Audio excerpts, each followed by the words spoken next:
I want you to read, we go back to our text of Exodus 31, 1 to 18. Now, I want you to carefully, you list the gifts and abilities that God gave to Bezalel. You will identify the spiritual gifts, mental gifts, and natural skill gifts.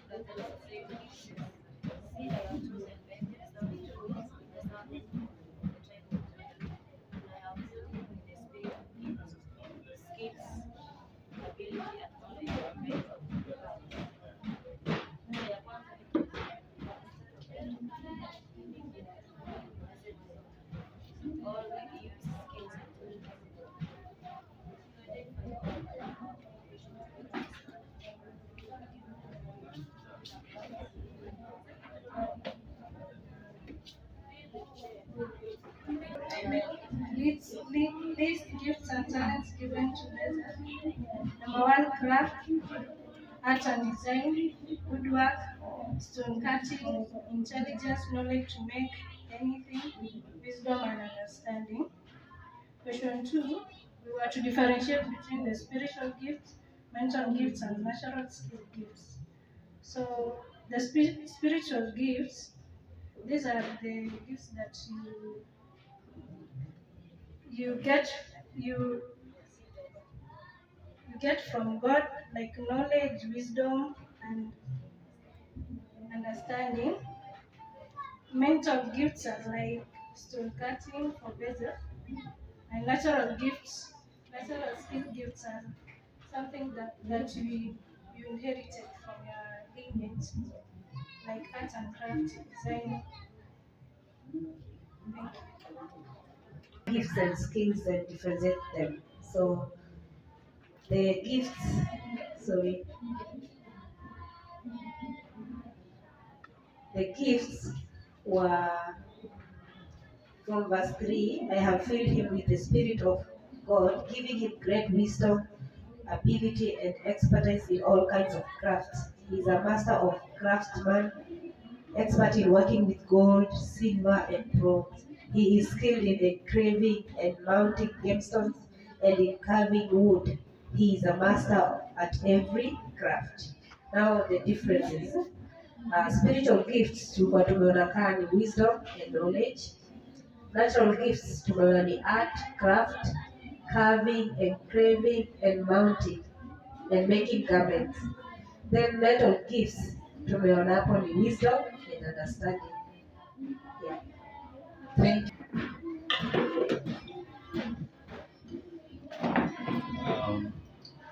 Art has got many things. There is you can be an art. Even singing is an art. So you can compose songs. When you compose songs, you are an artist. You can be what we call these fashionists. Yeah, designers, fashion designers. That is an art. Drawing is an art. Carving, wood carving, carpentry is an art. Okay, when you talk about art, art consists of so many things. There's those interior designers, wale wanatengeneza nyumba ndani, anachora nyumba itakaa hivi ndani, kuna hizo kwetu. Kuna hiyo graphic designer, that is an art. We have videographers kama dama hapa, that is an art. So many things. Kama ikifika kwa art, you have so many. Now back to our text. Okay. Which ones are artistic, as in natural artistic gifts? Natural artistic.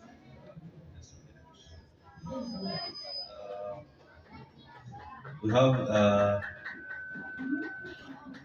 You have to design artistic works in work of gold, in silver, in bronze, in cutting jewelries for setting and carving wood, in all manner of workmanship.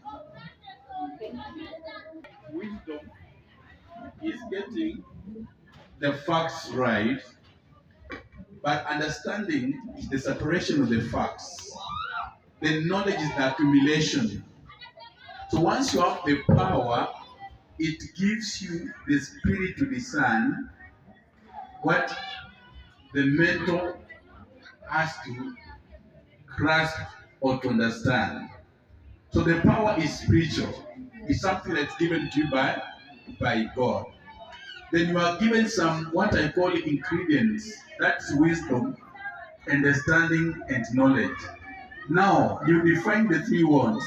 Wisdom, you define the three words.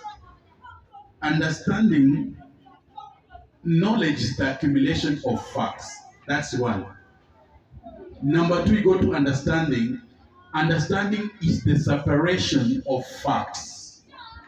Then we go to wisdom. Wisdom now is the application after you have separated. So is it mental or spiritual? After you define those three like that. Perhaps Fred can add here. Let's go to Fred first. Praise God, church. Pastors put it very clear that first of all, you have information, which is called knowledge. If you have been filled with knowledge, then you are informed. What do you have to do with the information that you have? The information that you have requires that you have understanding of each and every item from the information. It's like feeding computer. If you feed garbage, you get garbage. Hiyo ndio policy ya computer. If you feed whatever you feed in the computer is what you will print out. So you have information, which is knowledge. You have to understand and separate the informative and useful knowledge or information from unuseful ones that you will throw away. There you need wisdom, which only comes from God, and not every other person has wisdom.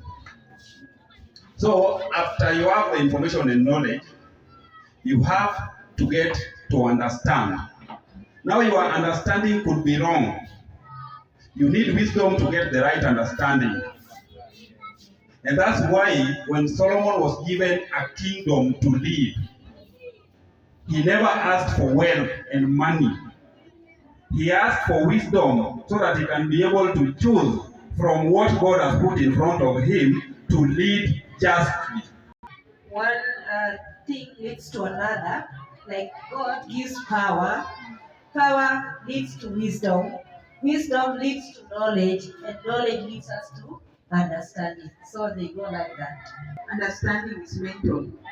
You have answered Carol and Emily. When we are doing the skills, the learner further develops interest in, we usually say that is mental, sio? Na inakuja after the skill. If you're sorry, niwaleta class kidogo. When we are doing the skills of work kabla uende class, you look at the objectives. What am I going to achieve with that lesson? This is what I want my learners to get. So we have a skill, attitude, and knowledge. So knowledge, it is what you will give them. Senior. Attitude is what the learner will develop. Learner ndiye ataona hii topic ni interesting, lazima niende nisome sana, sio? Then kuna ile ya tunamwambia skill, pengine draw, make pictures, mount. So that is the skill. So knowledge, it is mental. Understanding is mental now. What I'm doing now, that people are getting it different. How you are understanding it, sio venye neighbor wako anaiunderstand, sio? That's right. Tukiweka hapa wanasemanga glass is half full or half empty. Inategemea na wewe mwenyewe, sio? That is mental. So tumekubaliana understanding ni mental. Lavi, umesema no way. Has given us special gifts. Now these special gifts, who are given special gifts? Special people? It is all of us. Everyone has a special gift. It comes from God. So we don't say that there are special people who God has given special gifts. No, all of us are special and we've been given special gifts. The only difference is what God has given you. Yes. Or let me use the other word that many may not like, how you manipulate your gifts.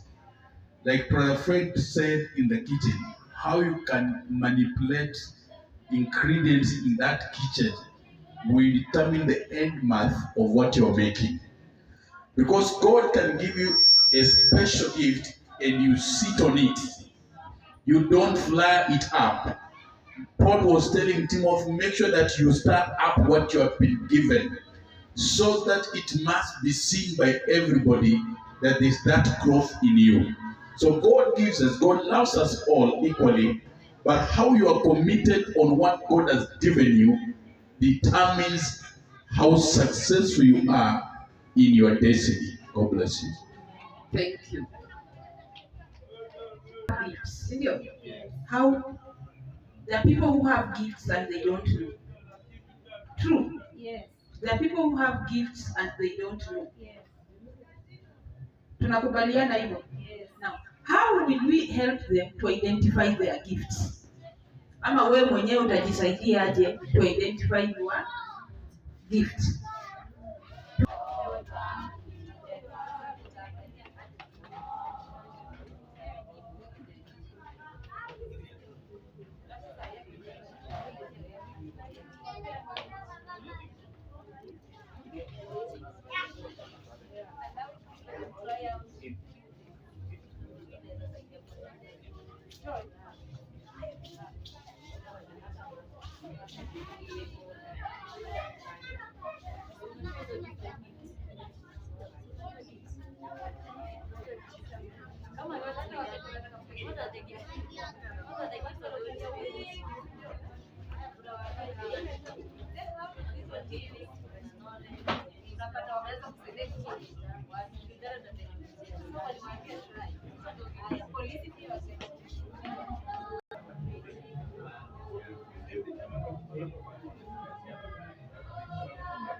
Tumeandika hapa some points how we will help people identify their gifts or how we can identify our gift. Ya kwanza ni to allow people to try out new things. Tuseme maybe kuna uimbaji inaendelea ama praise and worship team wako kwa practice, unaweza recruit people waende hapo wajaribu. Then from there you can select and see wale wako na ile ability ya kuimba.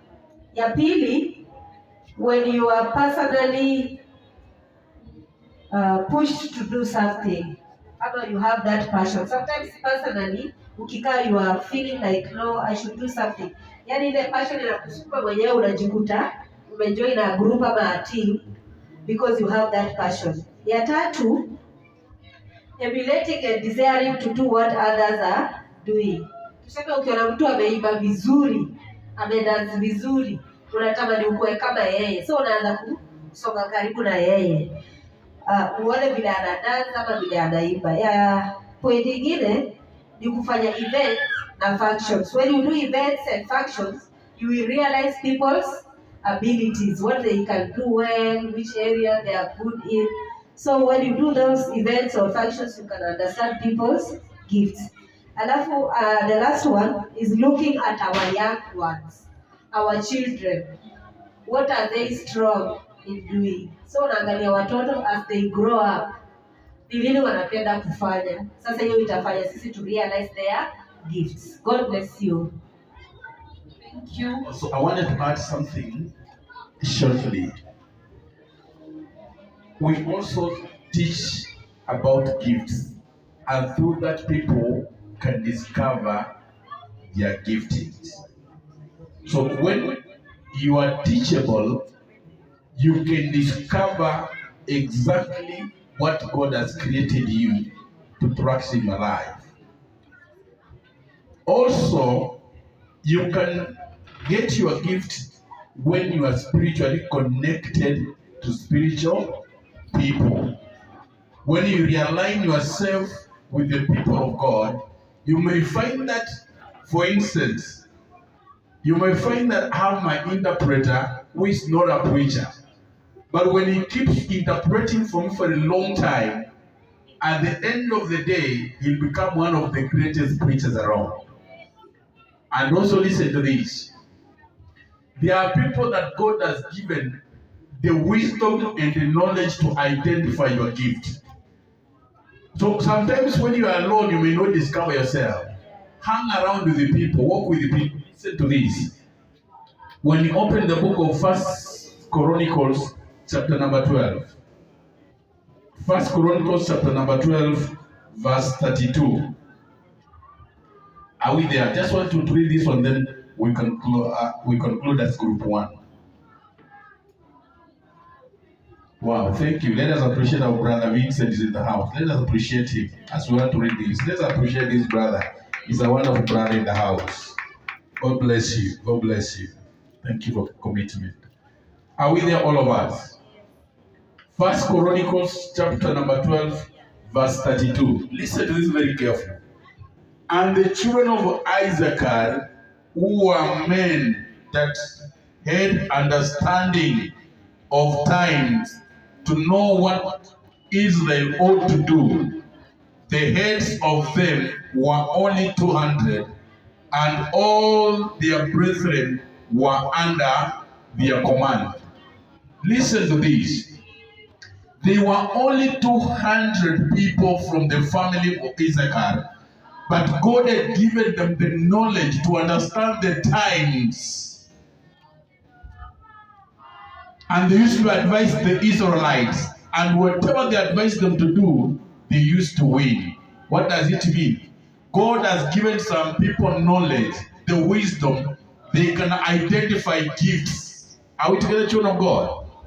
So hang around the men of God, children of God. Hang around them. They may identify your gift. God bless you.